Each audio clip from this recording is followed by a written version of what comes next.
hopefully you can hear me. And if there's any problem, Daryl, you'll just, interrupt and let me know if there's something that you can't hear or whatever. So let me do that. And can you hear me? No one is hearing me. Have you shut me off too? I can hear you. Can you hear me? Yes. Yes. Okay. People can hear me. I'm seeing all kinds of, I can hear you. Beautiful. All right. Great. Hello, everyone. And we are recording this. This is going to be part of the recording. This is funny. Okay. Anyway, hello. And welcome to the Somerset Library's presentation called 15 Holiday Jewels. As you heard, my name is Dr. Bill Thierfelder, and I will be your host. Now, for those of you who don't know me, I'm a retired professor of arts and humanities. I currently live in Portland, Oregon, where I am a lecturer, a writer, and an artist. And I also return to my hometown of New York City regularly to continue my work at the American Museum of Natural History. Now, let me just go to there. Here we go. Now, because we can't cover everything about today's topic in one presentation, I invite you to take a deeper dive on my website, which Daryl has already put into the chat, but it is makingwings.net. And you see there, deeper dive number 25. Let me explain. So let's go to my website. And you should be seeing it now. If you go to, this is my homepage. And I always like to say there are the three pictures of me, myself, and I. And if you go to the upper right corner, there's a hamburger menu. And you can go and look at my library schedule, some of the topics I speak of, examples of my writing, my art. You can even look at my resume. But for our purposes, you see all these things called deeper programs that I give. I create a web page so that you can do more work. You can do a deeper dive. So in this case, it's number 25, 15 holiday jewels. And if you click onto that, and there are a few more, and what you're going to find are web resources that you can look up on the different writers we're going to be talking about today, as well as others that we don't have time for. I give a selection of recommended readings. And then pictures of some of the people we're talking about, as well as some of the stories. And again, I don't want to make people dizzy here. I just want to show you what I have at the end. Yes, for all of the stories and the honorable mentions, there's well, not the honorable mentions, but for the stories we're focusing on, I actually have links to either the story or something about the story. So please feel free to take advantage of that. Okay, so as you saw, one of the things that you saw was the recommended media. Here are some of the things that I recommend. There's an independently published quartet of books that's available on Amazon. They contain several of the stories we're looking at today. So volume 1 of A Timeless Treasury of Christmas Tales. And again, this is all on the website if you want to copy this down, the titles. This has O. Henry's The Gift of the Magi, and the complete novella by Washington Irving called Old Christmas. Volume 2 has the delightful novella by L. Frank.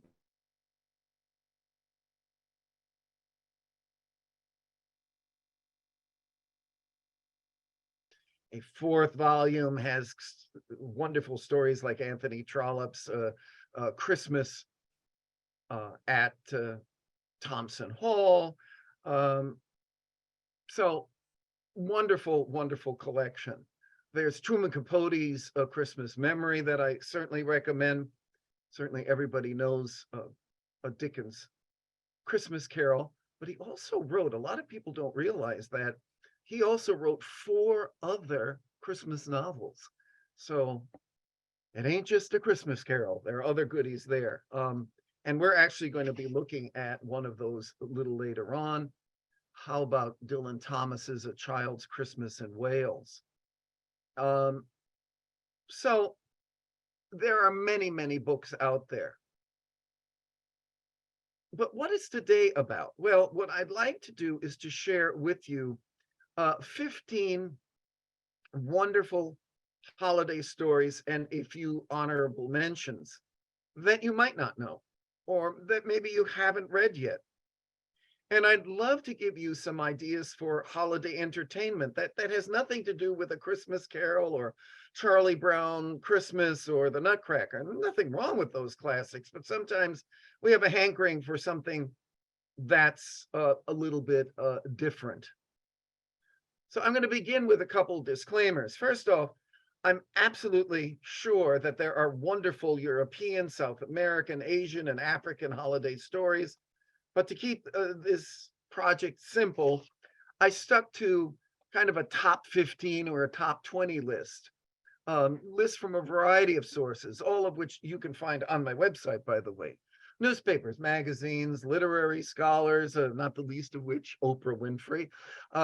So in fairness, while there might be many jewels that are left out, there are also a great deal of wonderful stuff in some of these books. And second, you'll note that I'm presenting each author and his or her story alphabetically. I didn't want to risk playing favorites. Again, because of time constraints, I've decided to give you only 2 or 3 interesting facts per slide about each writer.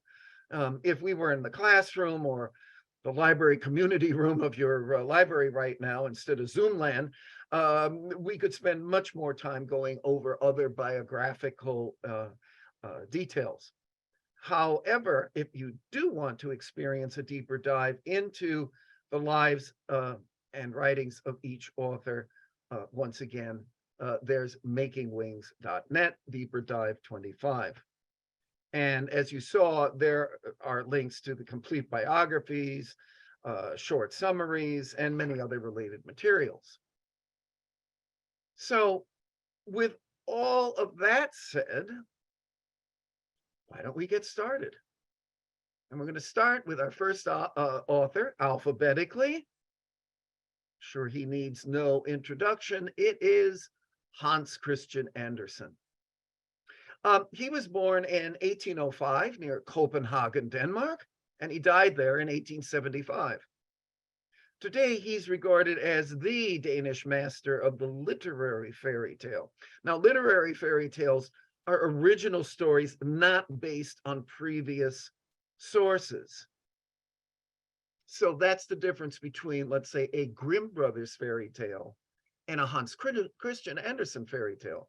The Grimm brothers went around Europe to collect stories, particularly in Germany, and then they printed them. They were pre-existing from an oral tradition. Hans Christian Andersen, L. Frank Baum, many other writers, this is from their own imagination, so they're creating the fairy tale, original fairy tale, and those are called the literary fairy tale. Well, Andersen was also the author of plays, novels, poems, travel books, and several autobiographies. Now, while most of those works are almost unknown outside of Denmark, his fairy tales are among the most frequently translated works in all of literary history. In fact, last year I actually saw a Chinese edition of Hans Christian Andersen fairy tale. So he's known the world over. Now, Andersen's first book of tales was published in 1835, and it included such stories as The Princess and the Pea and Little Ida's Flowers. Many other collections appeared between 1837 and a final anthology in the 1870s called New Fairy Tales and Stories, which contained some of his masterpieces. Now, these anthologies broke new ground in both style and content, often using everyday language, thus breaking with literary tradition, which tended to be more formal language, sometimes the and thou language. Um, Anderson, common everyday language. And one of the reasons for Anderson's ongoing appeal to both children and adults is that, well, he wasn't afraid of introducing feelings and ideas that were beyond a child's immediate comprehension, yet we're still in touch with the child's perspective. So these stories can be appreciated by both children and by adults. Now, the holiday story that I recommend for you is The Steadfast Tin Soldier. And it's an example of a literary fairy tale, and it was published for the first time in 1838. Now, though the story doesn't take place specifically during the December holiday seasons, the tale has often been associated with Christmas because many film and stage versions place the narrative on that day. In it, a boy receives a set of toy soldiers cast from an old tin spoon. One of the soldiers spies a very pretty paper ballerina and falls in love with her. That night, a jack-in-the-box who also loves the ballerina warns the soldier to take his eyes off her, but the soldier ignores him. The next day, the jack-in-the-box goblin pushes the soldier out of the window. Two boys find him, place him in a paper boat, and set him sailing off in the gutter. Now, among many adventures, the soldier is swallowed by a fish. When this fish is caught and cut open, the tin soldier finds himself once again on a tabletop in front of the ballerina. The still jealous jack-in-the-box makes the boy throw the tin soldier into the fire. A sudden wind blows the ballerina into that same fire next to him, and both are consumed. Well, is that really the ending? Well, you'll just have to read about it. It's a sad but beautiful story, and it's one of Anderson's best written tales, so I recommend it. Next up, L. Frank Baum.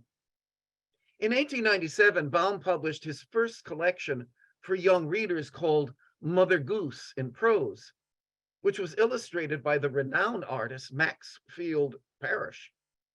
He soon followed up this work with his hugely popular Father Goose, his book. This collection of stories became the top-selling children's title of 1899. Well, of course, the claim to fame. In 1900, Baum introduced readers to The Wonderful Wizard of Oz.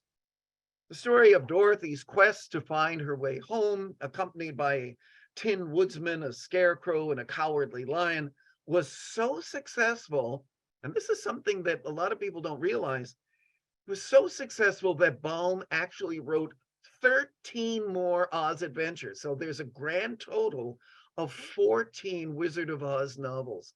Most everybody only knows the first one, but there are 13 others. Take a gander at them. They're really quite wonderful. And 2 years after the original Oz novel was published, Baum produced a musical version of the book. It opened in Chicago and went on to run for 2 years on Broadway. It then successfully toured the United States until 1911. Well, Baum reimagined Santa Claus in 1902 with The Life and Adventures of Santa Claus. He found such success with that book that he had Santa make appearances in several other novels, including some of the Oz novels and in several short stories. Well, ultimately, Baum wrote some 60 books, the bulk of them for younger readers. In 1910, Baum and his family moved to Hollywood, where he worked to bring his stories to the big screen. And he died there in 1919.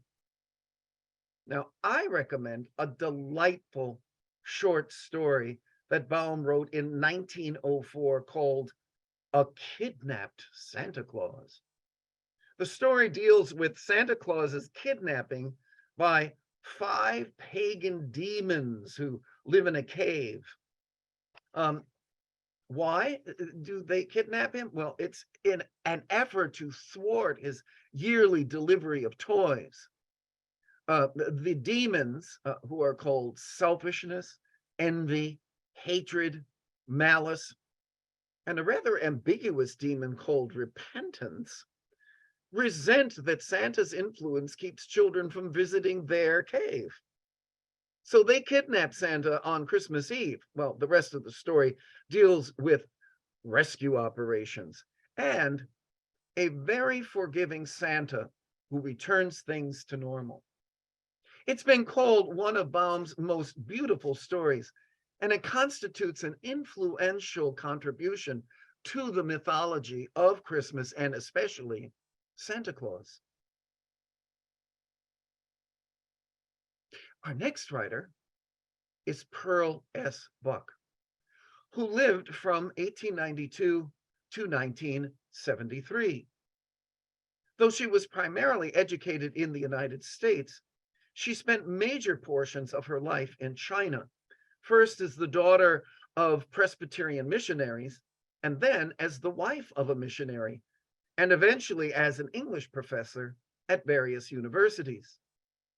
She began contributing articles on Chinese life to American magazines in the 1920s.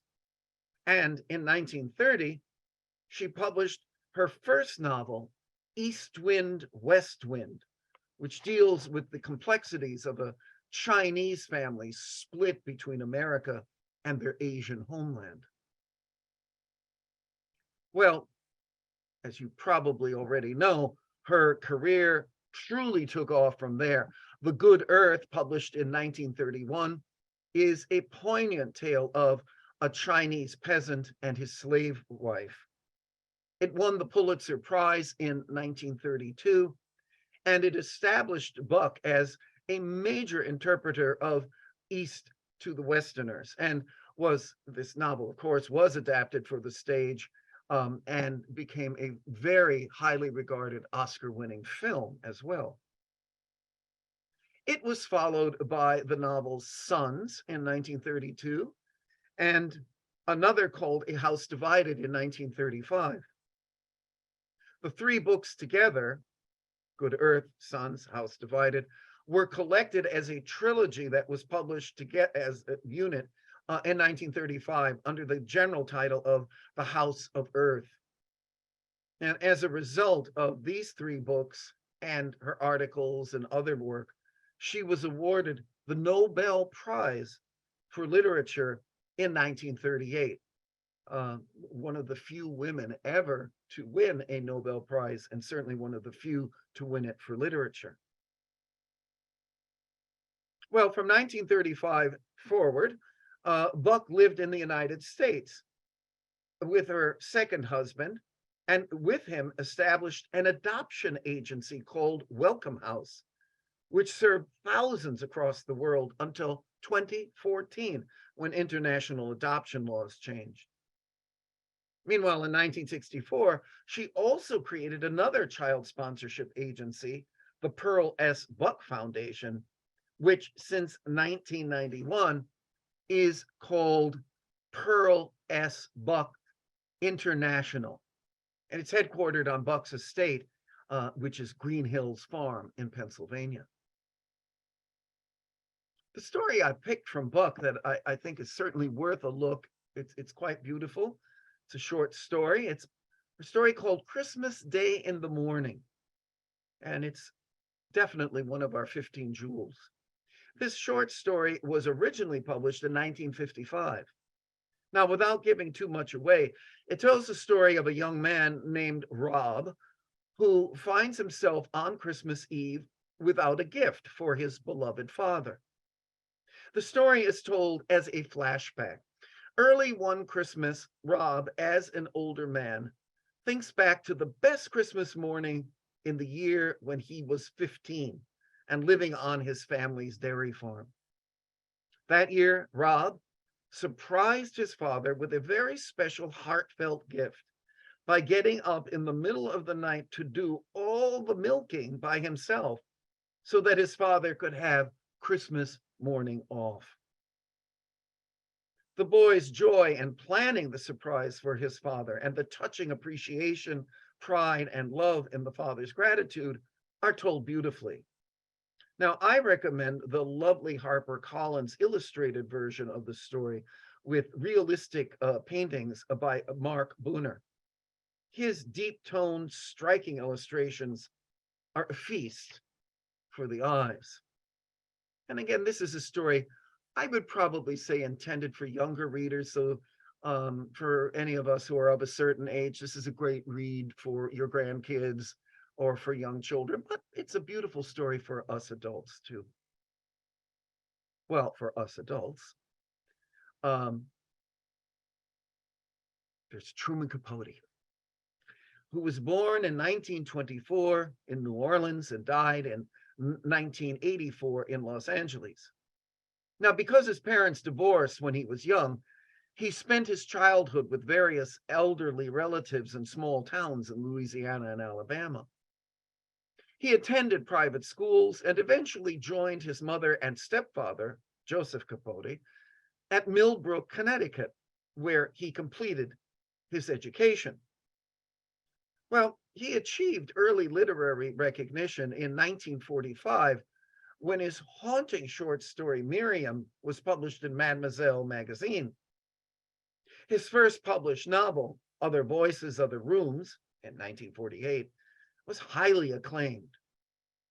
But one of Capote's most popular works, Breakfast at Tiffany's, was first published in Esquire magazine in 1958. The 1961 film version with Audrey Hepburn is an Oscar-winning classic, despite what is now seen as an offensive portrayal of the heroine's Japanese landlord. That aside, it was a classic movie, and it introduced the idea of the little black dress. Well, Capote's greatest success was his nonfiction novel, In Cold Blood, which is a chilling account of the murders of 4 members of a Kansas family in 1959.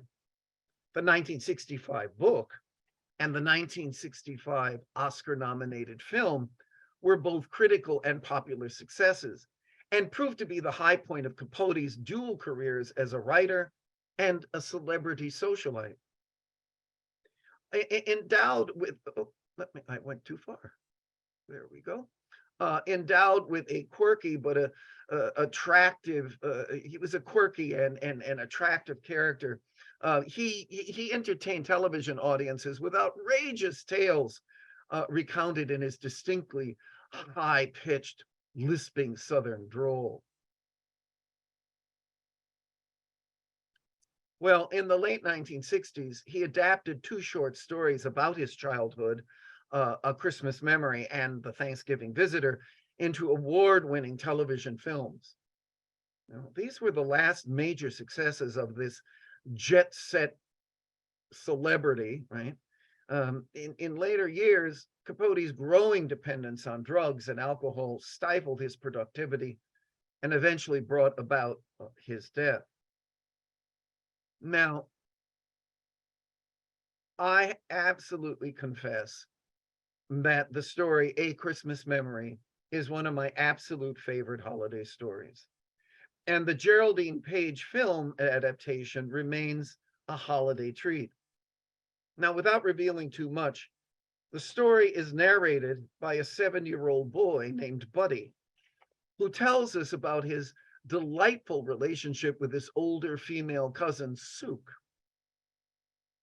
Though the family is very poor, Buddy and the elderly Sook save their pennies, which they use during the holiday Christmas season to collect pecans and buy other ingredients to make fruitcakes.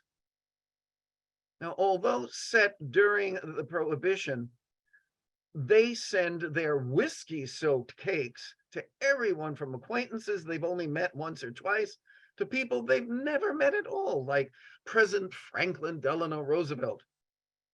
The story continues to unfold and has one of the most beautifully written and heart-wrenching endings in 20th century American literature. Total recommendation. Our fifth story was written by Russian author Anton Chekhov, who was born in 1860 and died in 1904. Today, he's recognized as a master of the modern short story and one of the leading playwrights of the late 19th and early 20th centuries. Through his stories and plays, Chekhov emphasized the depths of human nature, the hidden significance of everyday events, and the fine line between comedy and tragedy. During the mid-1880s, after attending medical school and becoming a doctor, Chekhov began to publish. But there was also this life as a writer. Chekhov wrote many of his greatest stories during the last decade of his all too short life, including Ward Number 6 and The Lady with the Dog. They reveal a profound understanding of human nature and the ways in which ordinary events can carry deeper meanings. In his plays of those same final years, Chekhov collaborated with Konstantin Stanislavski and the Moscow Art Theater to produce his masterpieces, The Seagull, Uncle Vanya, The Three Sisters, and, of course, The Cherry Orchard. Through that famous theater group, which created what we call method acting, Chekhov met and eventually married the actress Olga Nipper. Sadly, their marriage lasted only 3 years. Why? Because he died rather painfully of tuberculosis at the age of 44. Well, now considered one of Chekhov's better stories, At Christmas Time was published in 1900, and it's divided into two parts. The first half follows an illiterate peasant family who hires an ex-soldier to write a letter to their estranged daughter as they ponder the mystery of her life. They want to know more about her, and they write this letter. Well, the second part involves the letter being delivered to the daughter by her abusive husband, and we learned what has transpired in her life. Chekhov's fiery social critique is presented as he contrasts the warmth and love of hard village life with the coldness of upper-class luxury. Now, moving along, we meet Charles Dickens. How could I not include Dickens, right? Who was born in Portsmouth, England on February 7th of 1812. When he was 12 years old, his father, John, who had a difficult time managing money and was constantly in debt, was put into debtor's prison. And because of this, Charles was withdrawn from school and forced to work in a shoe polish factory to help support the family. This experience left profound psychological and sociological marks on Charles. Well, after his father was released, the young Dickens eventually found employment as an office boy at an attorney's and then as a shorthand reporter in the courts, and afterwards as a parliamentary newspaper reporter. In 1836, Dickens married Catherine Hogarth, and together they had 10 children before they separated in 1858. After early successes with Sketches by Boz and the Pickwick Papers, Dickens produced work of increasing complexity at an incredible rate, including Oliver Twist in 1839, Nicholas Nickleby that same year, and the following year in 1840, The Old Curiosity Shop. Dickens' series of 5 Christmas books began appearing in 1834. Now, most everyone, of course, knows the first one, A Christmas Carol from 1843, but there were actually 4 more. The Chimes from 1844, The Cricket on the Hearth in 1845, The Battle of Life, 1846, and The Haunted Man in 1848. Well, Dickens followed their commercial success with novels including David Copperfield, um, Bleak House, and A Tale of Two Cities. And of course, his masterpiece in 1861, Great Expectations. By the way, I recently was put on, this is a little sidebar here, was put on the track for this information. Barbara Klinghoffer wrote her own version, if you will, a updated version of David Copperfield called Demon Copperhead, which is getting wonderful reviews. So just pass that on to you. Well, meanwhile, back to Dickens. By 1856, his popularity had allowed him to buy Gad's Hill Place, an estate he had admired since childhood, and you see that on your screen. In 1858, Dickens began a series of public readings, which became instantly popular. In all, Dickens performed giving readings. And in that year of 1858, after a long period of difficulties, he separated from his wife. And it was also around that time that Dickens became involved in an affair with a young actress named Ellen Ternan. Now, the exact nature of their relationship is unclear, but it was clearly central to Dickens' personal and professional life. In the closing years of his life, Dickens made his already declining health much worse by giving so many readings, writing, reading. He was a total workaholic. And it was during one of his readings in 1869, he collapsed, showing symptoms of a stroke. He retreated to that mansion, Gad's Hill, and he began working on what would be his last novel, The Mystery of Edwin Drood. Unfortunately, he never finished it. He died at home in June of 1870 and was buried in the Poets' Corner of Westminster Abbey. By the way, for those of you who are theater buffs, you may be aware that The Mystery of Edwin Drood in the 1980s was made into a Broadway musical, which actually won the Tony Award. And part of the fun of that musical was at the very ending, all the characters lined up on the stage with big numbers over their head. And the audience decided who done it, who murdered Edwin Drood. You know, lots of fun.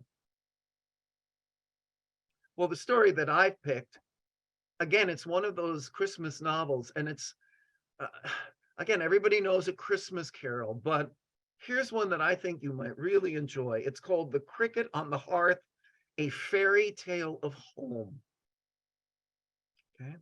Like all 5 of Dickens' Christmas books, it was published in book form, not as a serial. All of his other novels were serialized in newspapers and magazines before they were put into hard print. The 5 Christmas novels went, direct to DVD, as they say. It went directly to a published hardcover book. And this book sold briskly. And there were no fewer than 17 stage productions of The Cricket on the Hearth, opening during the Christmas season of 1845, when it was originally published, with one production opening on the same day as the book's release. And believe it or not, for years, it was actually more popular in its stage incarnations than A Christmas Carol.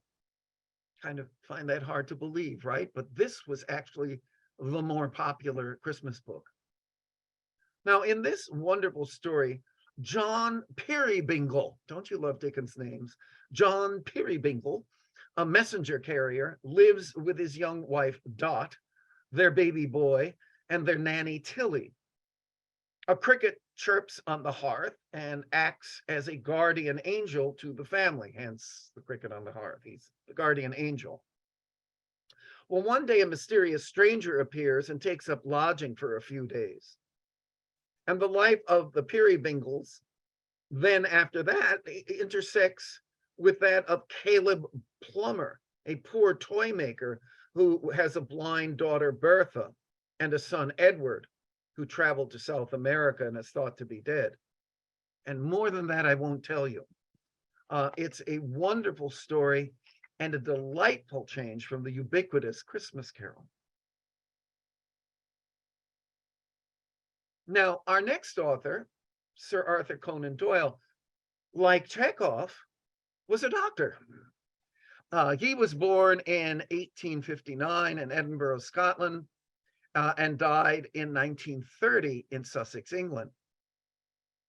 While he was a medical student in Edinburgh, Conan Doyle was deeply impressed by the observation skills of one of his professors, Dr. Joseph Bell. Bell ended up becoming the model for Sherlock Holmes, who first appeared in the novel A Study in Scarlet, published in 1887. Conan Doyle's early interest in both science and paranormal activity were the complex and diametrically opposing beliefs he struggled with throughout his life. Here was the scientist doctor, but who was also interested in, ESP, ghosts, fairies, elves, paranormal, all kinds of paranormal phenomena. Well, Doyle continued writing Sherlock Holmes adventures through 1926. His stories were collected into several volumes, and he wrote 3 more Sherlock novels, most famously The Hound of the Baskervilles.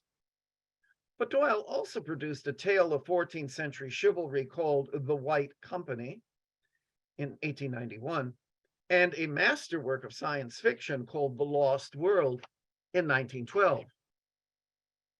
Doyle was knighted, that's why he's Sir Arthur Conan Doyle. He was knighted in 1902 for his work with a field hospital in South Africa and other services during the South African Boer War. Now, Conan Doyle himself viewed his most important efforts to be his campaign in support of spiritualism, the religion and psychic research subject based upon the belief that spirits of the departed continue to exist in the hereafter and can be contacted by those who are still living. Doyle died in his home in Sussex, and on July the 13th, 1930, thousands of people filled London's Royal Albert Hall for a seance during which a spiritualist medium claimed to have contacted Sir Arthur from beyond. Well, Christmas story that I recommend, or a holiday story? Definitely. The Blue Carbuncle. Well, recommending The Blue Carbuncle as a Christmas story isn't far from recommending one of my favorite movies, Die Hard, with Bruce Willis. The stories both take place with Christmas as the backdrop, but there's always been a controversy as to whether do they actually qualify as holiday tales? Now, I say yes, and Doyle's story continually ends up on favorite Christmas story lists. Well, without giving too much away, and by the way, as far as Die Hard, it's a family tradition in our household to watch it on Christmas Eve. Just saying. Anyway, without giving too much away, as London prepares for Christmas, newspapers report the theft of the near priceless gemstone, the Blue Carbuncle, from the hotel suite of a wealthy countess. John Horner, who's a plumber and a previously convicted felon, is soon arrested for the theft. Now, Horner claims innocence, but his record and his presence in the Countess's room, where he was repairing a fireplace, are all that the police need. Well, meanwhile, just after Christmas, Dr. Watson pays a visit to Sherlock Holmes, where he finds the detective contemplating a hat and the story of a Christmas goose, both of which had been dropped by a man in a scuffle with some street ruffians near where Sherlock Holmes lives. Well, how the tale of the hat, the goose, and the Blue Carbuncle, how they all intertwine, it's just delicious fun. So, big recommendation.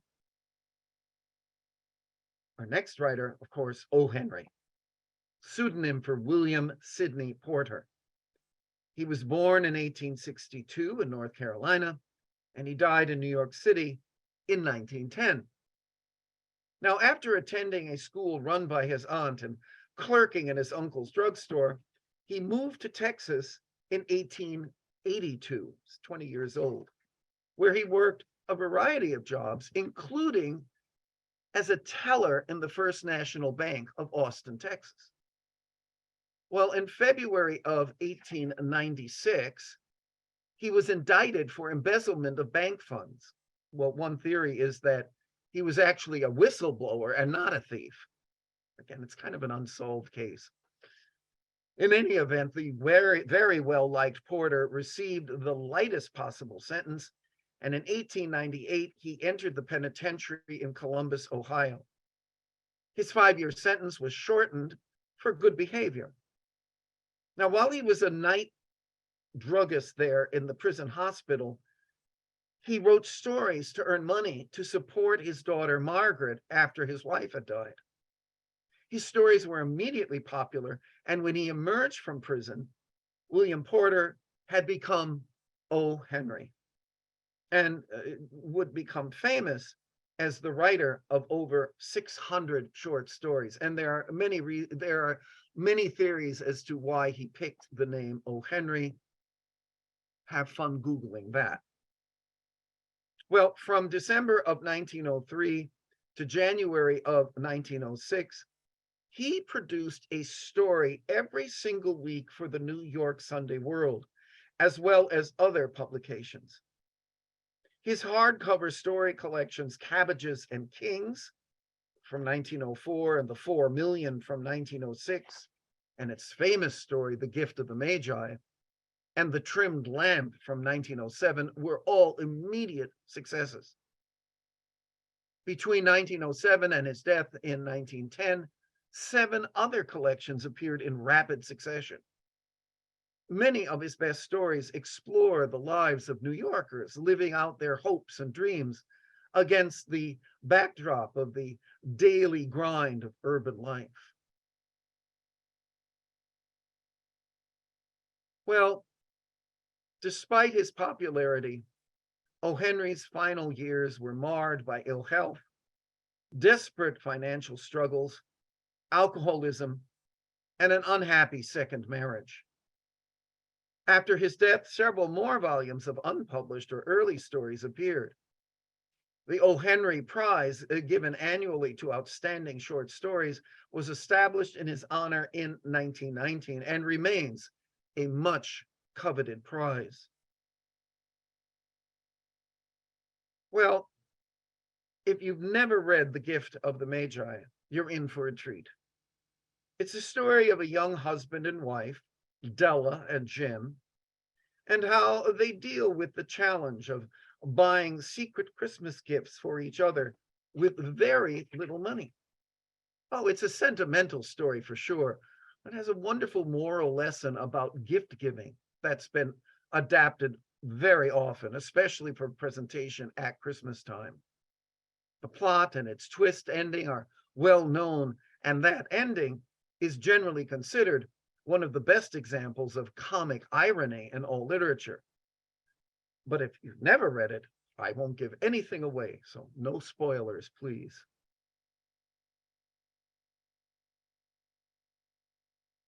Next up, E.T.A. Hoffmann, Ernest Theodor Amadeus, yes, named after the composer, Mozart, Hoffmann.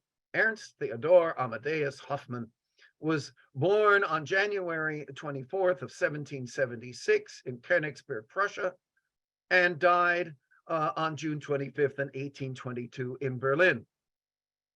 He was a writer, composer, and painter known for his short stories in which supernatural and sinister characters move in and out of people's lives, ironically revealing the tragic or grotesque sides of human nature. Now, Hoffmann was trained in law, but his chief interest was music. He held several positions as a conductor, critic, and theatrical music director. He also composed several widely successful ballets, operas, and chamber works. But even as he was fulfilling his musical ambitions, he also wrote numerous short stories that established his reputation as a writer. You get the idea? He's a Renaissance man. He's a lawyer. He's a composer. He's a writer. Quite something. And through it all, he did support himself as a lawyer in Berlin. He succumbed to the effects of paralytic syphilis in 1822 at the age of 46.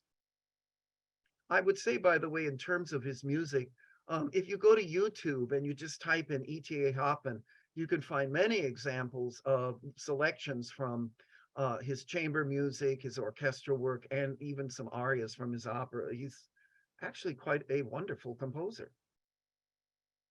Now, in his stories, the weird and the mysterious atmosphere of his strange characters intermingles with an exact and realistic narrative style.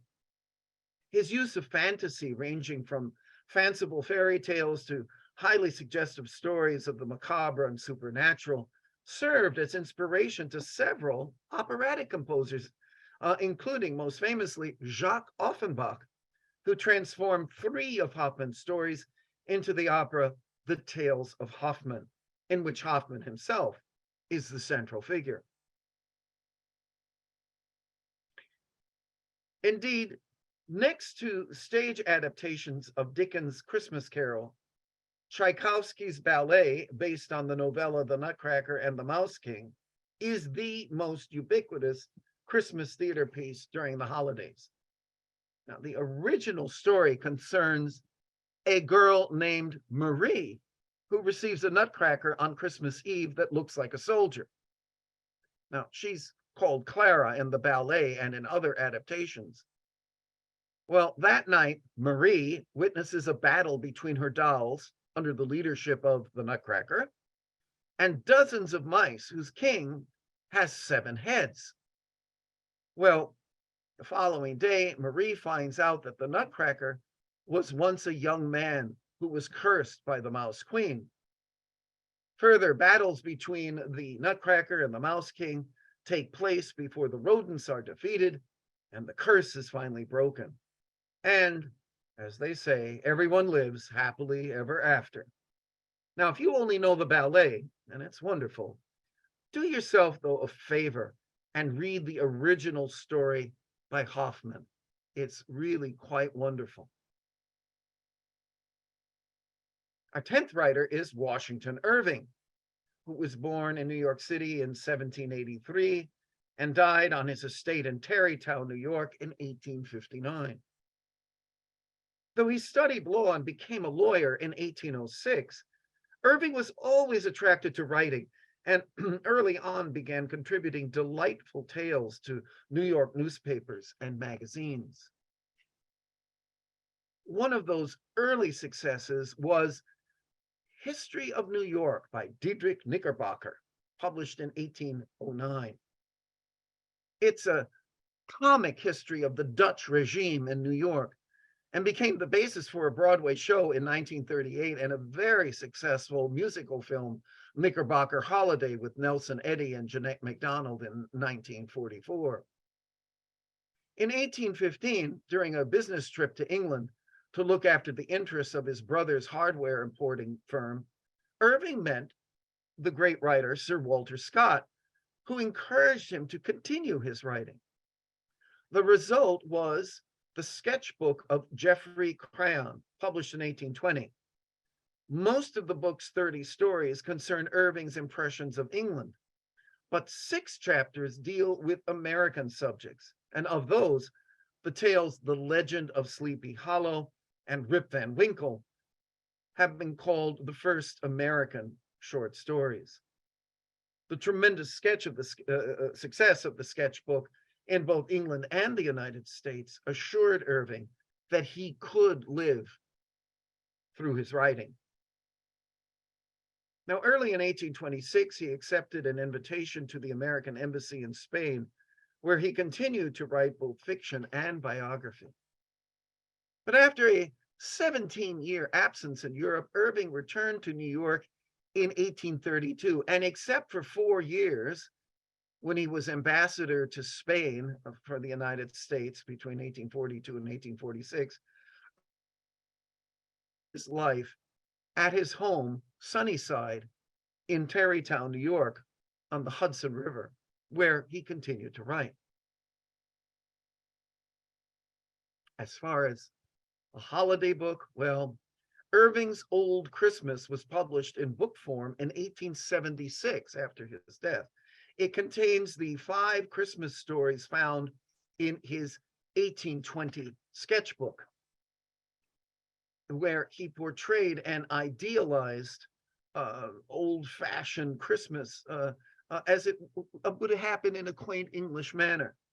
Now, these delightful stories depict English Christmas festivities that he experienced while he was staying in England.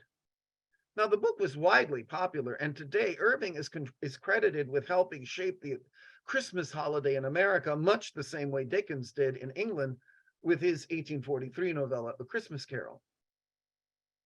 Among Irving's biggest contributions to Christmas in America was his promotion of St. Nicholas as a beloved character, laying the groundwork for the figure we'd eventually embrace as Santa Claus.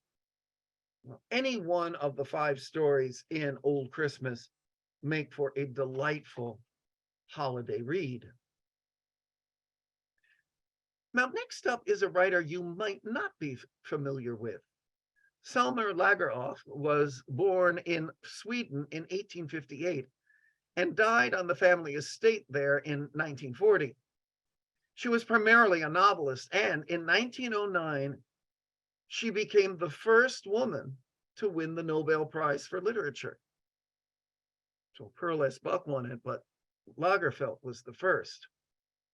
Indeed, it was her novels, such as Gösta Berling's, that played an important part in the Swedish Romantic revival of the 1890s. The period between 1894 and 1907 was very productive. A short story collection, Tales of a Manor, is one of her finest works, and Jerusalem, published between 1901 and 1902, established her as the foremost Swedish novelist. Other notable works were 2 delightful geography books for children, The Wonderful Adventures of Nils in 1906, and The Further Adventures of Nils in 1907. Well, World War I disturbed her deeply, and for many years she wrote very little. And then in a great comeback, she produced the Varmland trilogy between 1925 and 1928, the books for which she is most known today among adult readers. Well, what about the holiday story? Well, following an inspirational visit to the Holy Land in 1904, she published Christ Legends, her most well-known book for young readers, which has been loved by generations of children, primarily in Europe. One of those stories is The Holy Night, a Christmas-themed tale. It tells the story of Lagerlöf at 5 years old, who experienced great sadness when her grandmother passed away. While reminiscing about the old woman, she recalls a story that the grandmother used to tell her about the night that Jesus was born. In it, a poor man wanders around the village asking people for a single coal to light the fire in his home. But he keeps getting met with rejection until he runs into an otherwise surly shepherd who finds compassion in his heart to help, especially after seeing the state of the man's home, wife, and children. It's a beautifully written story. Now, one of the greatest writers of the 20th century was Isaac Bashevis Singer. He was born in 1903 and passed at the venerable age of 87 in 1991. He was a Polish-born American Jewish writer who wrote and published first in Yiddish and later translated himself into English with the help of editors and collaborators. In 1978, Singer received the Nobel Prize for Literature. He's the only author writing in Yiddish ever to receive that honor. Now, for those who are not familiar Yiddish is a Germanic language historically spoken primarily by Ashkenazi Jews. The language originated during the 9th century in Central Europe, providing the nascent Ashkenazi community with a vernacular based on High German fused with many elements taken from Hebrew and to some extent Aramaic. Most varieties of Yiddish include elements of Slavic languages, and the vocabulary contains traces of Romance languages too. Traditional Yiddish is primarily written in the Hebrew alphabet, but now is also widely published using European alphabet. Singer's popular success began with the publication of his first collection, Gimple the Fool and Other Stories, in 1957, and his novel, The Magician of Lubin, in 1960. Over the next 2 decades, his popularity grew as he published his stories in magazines such as Harper's and The New Yorker.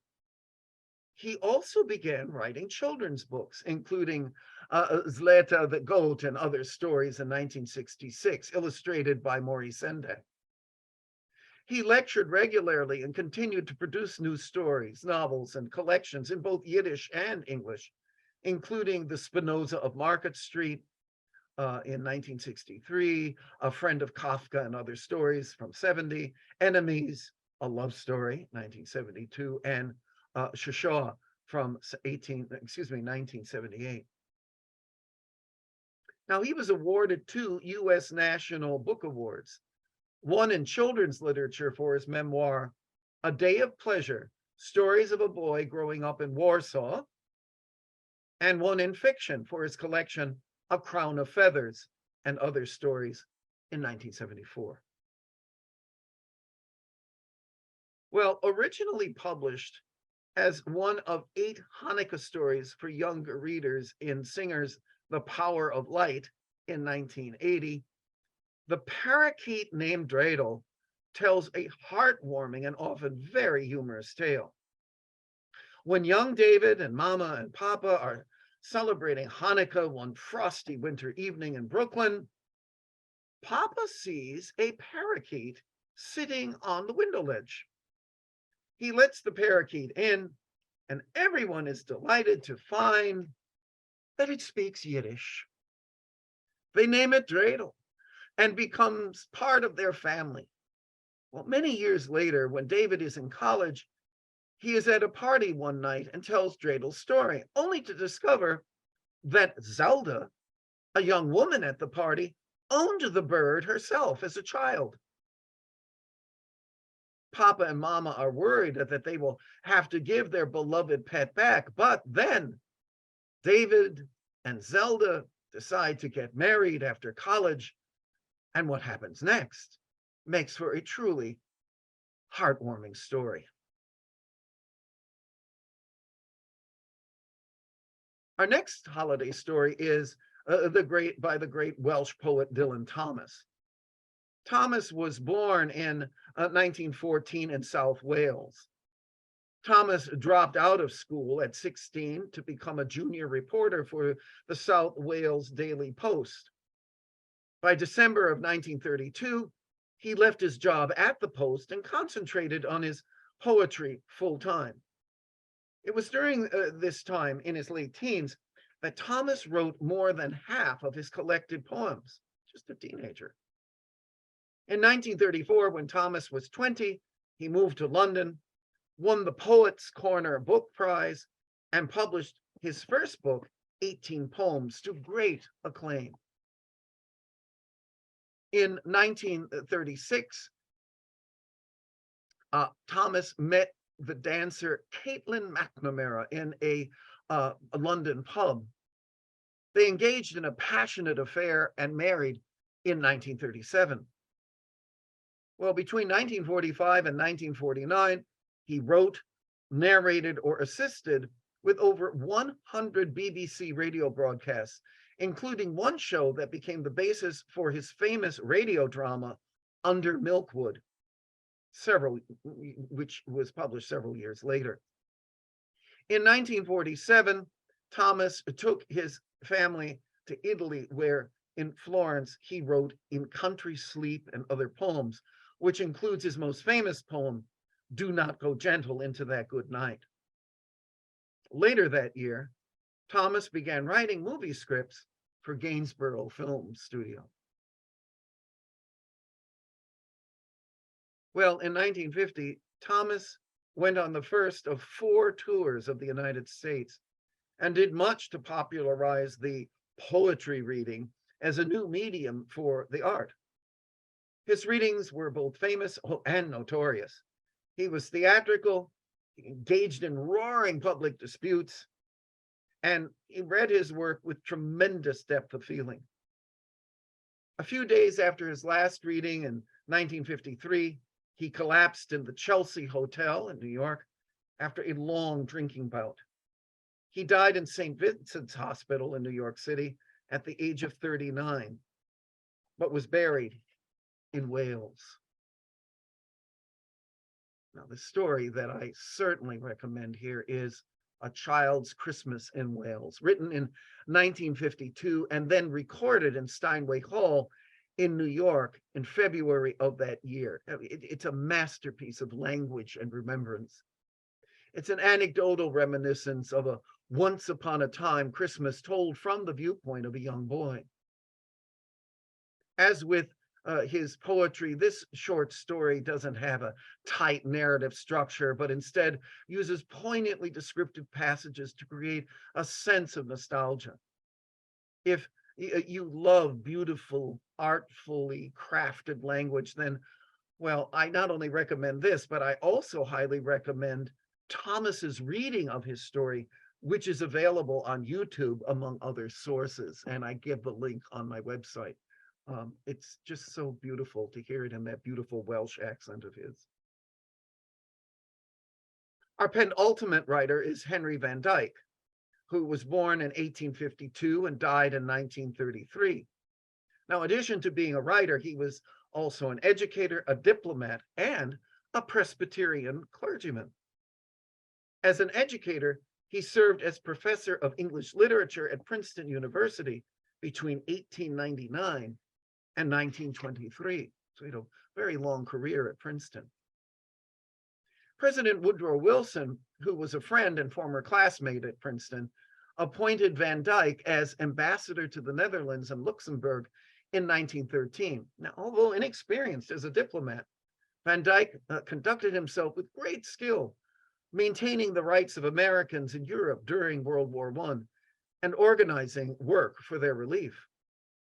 Van Dyke returned to the United States, where he continued his ministry and his writing, and was elected to the American Academy of Arts and Letters, among many other honors.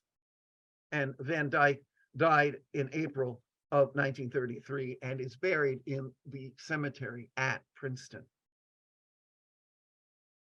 Well, the story that I recommend is The Other Wise Man. It's a novella that expands the account of the 3 magi as told in the Gospel of Matthew in the New Testament. It tells about a 4th wise man, a priest named Artaban from Persia. Well, like other magi, he sees signs in the heavens proclaiming that a king has been born among the Jews. Like them, he sets out to see the newborn ruler, carrying treasures to give as gifts to the child, a sapphire, a ruby, and a pearl of great price. However, he stops along the way to help a dying man, which makes him late to meet that caravan of the other 3 wise men. Well, because he missed the caravan, he can't cross the desert with only a horse, so he's forced to sell one of his treasures in order to buy the camels and supplies necessary for the trip. Well, the rest of the story, again, no spoilers, is quite beautifully told. And it's been adapted many times as a television movie, a stage play. It's even an opera. But here's a fun piece of trivia. A large star sapphire, the star of Artaban, was named after the main character of this story and is currently found in the Smithsonian National Museum of Natural History. Well, writer number 15 is Oscar Wilde. He was born in 1854 in Dublin and died in 1900 in Paris. In the early 1880s, Wilde established himself in social and artistic circles by his wit and his flamboyance. Well, eager to further his claim, Wilde agreed to lecture in the United States and Canada in 1882, announcing on his arrival, I love this, when he arrived at customs in New York City and was asked that question, do you have anything to declare? He responded, I have nothing to declare but my genius. I love it. Well, despite widespread hostility in the press for his eccentric manner of dress and behavior, for 12 months, Wilde exhorted Americans to love beauty and art, and it was a very successful tour. Well, when he returned to England, Wilde married Constance Lloyd in 1884, and over the next 2 years, 2 boys, Cyril and Vivian, were born. But meanwhile, Wilde became a magazine editor and published The Happy Prince and Other Tales in 1888. Again, it's a masterpiece of fairy tale and allegory. Again, a good example of a literary fairy tale. In the final decade of his life, Wilde wrote and published nearly all of his major work, including his only novel, The Picture of Dorian Gray, and 2 collections of stories, Lord Arthur Savile's Crime and A House of Pomegranates. But Wilde's greatest successes, of course, were his society comedies, his plays, right? Lady Windermere's Fan, A Woman of No Importance, An Ideal Husband, and probably most famously, The Importance of Being Earnest. All were produced to wild acclaim. Unfortunately, his close friendship with Lord Alfred Douglas, whom he had met in 1891, infuriated Douglas's father, who accused Wilde of homosexuality, which was a crime under British law. Wilde sued for criminal libel, but after Wilde's case collapsed, he was found guilty and sentenced to 2 years of hard labor. Upon his release, Wilde spent his last 3 years in France in bankruptcy, living on the kindness of his friends. Sadly, he died suddenly in 1900 of meningitis.